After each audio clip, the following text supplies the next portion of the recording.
لڑکپن کی محبت از قلم فائزہ انور، قسط نمبر 2۔ اس کی خشمگین نظریں مس شہلا کی طرف اٹھیں اور دل میں ایک ہوس بھرا عہد کیا کہ دیکھتا ہوں کیسے یہ مس میرے بچھائے جال سے بچ کے نکل سکتی ہے۔ سالی جانتی نہیں کہ میں نے ہر نئی چڑیا کو اپنے جال سے بچ کے نکلنے نہیں دیا کبھی۔ اس خیال کے ساتھ ہی زریش کے چہرے پر مکارانہ اور طنز بھری مسکراہٹ ابھری اور وہ اسٹوڈنٹس کے درمیان سے ہوتا ہوا گیٹ سے اس تیزی سے باہر نکل گیا جیسے کوئی بہت ضروری کام یاد آ گیا ہو۔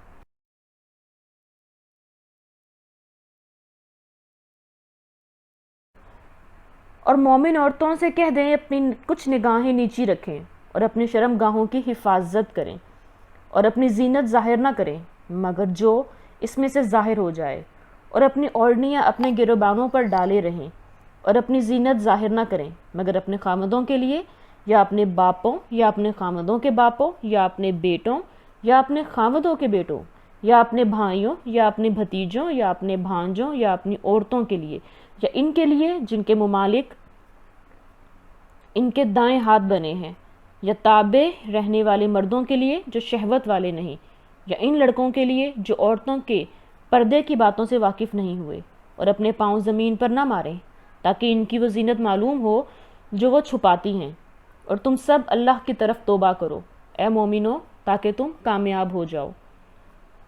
سورہ نور آیت نمبر 31۔ ایک بم تھا جو اسکول کے تمام ٹیچرز اور نوجوان طالبات پہ آ گرا تھا، جو بنسور کے اپنی زین و زیبت سکول کے میل سٹاف کو خود سے متاثر کرنے کی کوشش میں رہتی تھیں، جو بے باکی سے سارے میں پھرتی تھیں۔ قرآن کہہ رہا تھا کہ وہ اپنی زینت ظاہر نہ کریں، لیکن وہ اس کے برعکس میک اپ بھی ساتھ لے کر آتی تھی کہ جب بھی تھوڑا سا کم پڑے تو وہ بے دھڑک ہو کے کلاس میں بچوں کے سامنے اپنی لپسٹک اور ہیئر سٹائلز درست کر رہی ہوتی تھی۔ قرآن کہہ رہا تھا مگر جو اس میں سے خود ظاہر ہو جائے اس پر گرفت نہیں، لیکن ان کو ہوش ہی کب رہتی تھی۔ دوپٹہ سنبھالنے کی ریشم کے بالوں پہ دوپٹہ ٹکتا ہی کم تھا، اور جیسے ہی سر سے لڑکا دونوں کندھوں پہ آن گرا، پھر اٹھانے کی کوشش تک نہیں کرتی تھی۔ زیبا آج اسکول سے آئی تو بہت خوش تھی کہ اسے زرِ صاحب نے خاص طور پر لفٹ کروائی تھی، اس کا حال احوال دریافت کیا تھا، اسے توجہ خاص دی تھی، اسے آنکھ بھر کر دیکھا تھا۔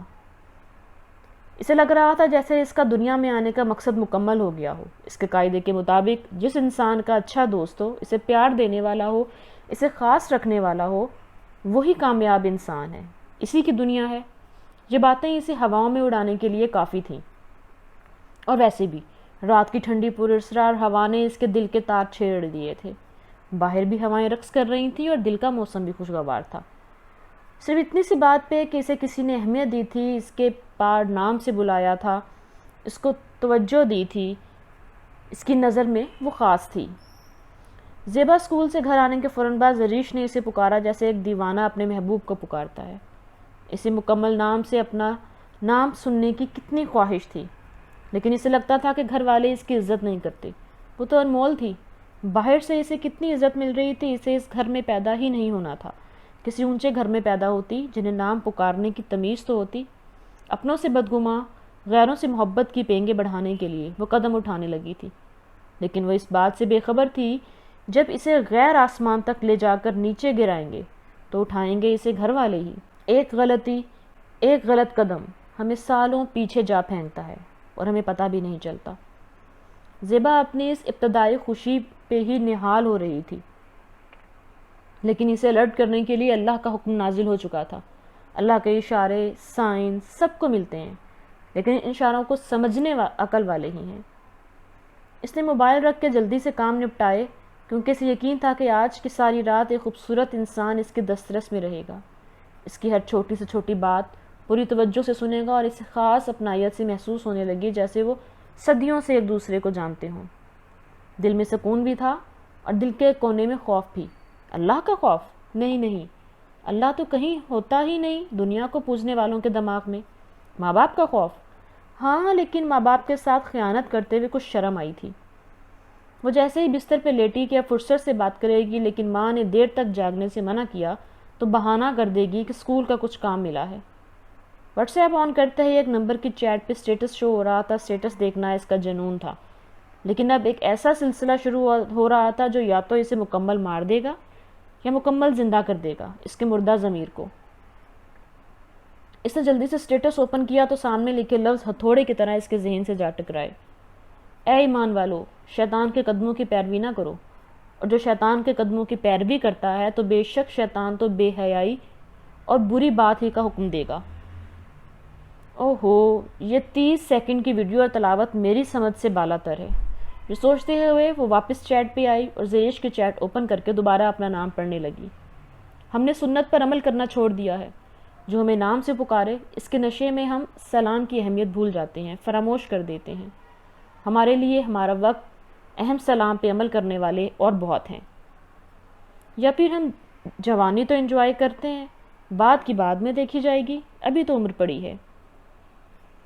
ایسے میں کچے مکان کے اندر آتشی اور اناڑی روشنی کے ملے جلے ماحول میں ایک وجود دماغ میں شیطانی منصوبہ لیے دراز تھا، جسے اپنے شکار کو پھنسانے کے لیے رات کے وقت مختلف محنت شروع کرنی ہوتی تھی، اور ساری رات بھی وہ اس کے لیے جاگ سکتا ہے۔ یہ چھٹیوں سے 1 ماہ پہلے کی بات ہے کہ جب زیبا کو ایک انجان نمبر سے میسج ریسیو ہوا کہ آپ زیبا ہیں، میں آپ کو بہت اچھے سے جانتا ہوں، بلکہ میں بچپن سے آپ کو جانتا ہوں، آپ مجھے بہت اچھی لگتی ہیں، آپ کے انابی ہونٹوں پہ میں مرمٹا ہوں۔ زیبا کو یہ میسج لگاتار یکے بعد دیگرے ملے تو وہ پزل ہو گئی۔ بے ترتیب دھڑکن کے ساتھ وہ سارے گھر میں چکر کاٹ رہی تھی کہ کون ہے جو اسے اتنا قریب سے جانتا ہے، اس پہ مرتا ہے اور اسے خبر ہی نہیں۔ آخر کون ہو سکتا ہے، آخر کون ہو سکتا ہے؟ اسے عقل کے سارے گھوڑے دوڑا لیے، لیکن اسے کوئی ایسا بندہ یاد نہیں آ رہا تھا جو اس کے ایک ایک انداز سے واقف ہو۔ تھک ہار کر اس نے کانپتے ہاتھوں کے ساتھ اور منتشر خیالات کے ساتھ بیک میسج کیا کہ آپ کون ہیں، لیکن وہ یہ نہیں جانتی تھی کہ یہ ایک میسج اسے کتنا مہنگا پڑنے والا ہے۔ اس ایک میسج کی قیمت اس کی جان بھی ہو سکتی ہے۔ اس ایک میسج کے لیے اسے دنیا سے ہمیشہ کے لیے ایک بدترین حادثے کے ساتھ جانا پڑے گا۔ اسے نہیں معلوم تھا کہ وہ کس آگ میں قدم رکھ چکی